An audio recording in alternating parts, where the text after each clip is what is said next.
Double-click on downloaded file. Click on More Info and then click on Run Anyway. Click Next.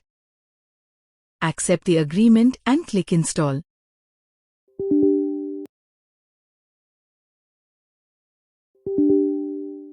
Here USB is already selected.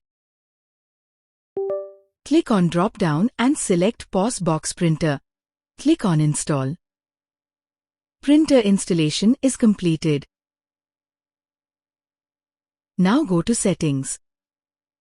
Click on Bluetooth and Devices. Click on Printers and Scanners.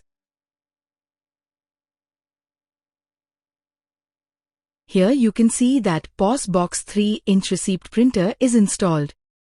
Click on that.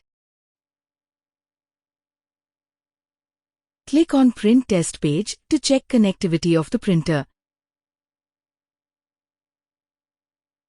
You can also explore preferences to make changes in the printer setting.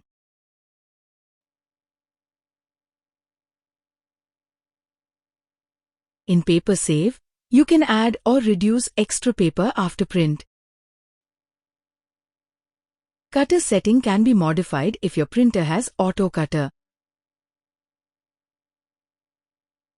You can modify cache drawer setting if you have a cache drawer. In Print option, you can change speed and darkness of the printer. Hope this video was helpful.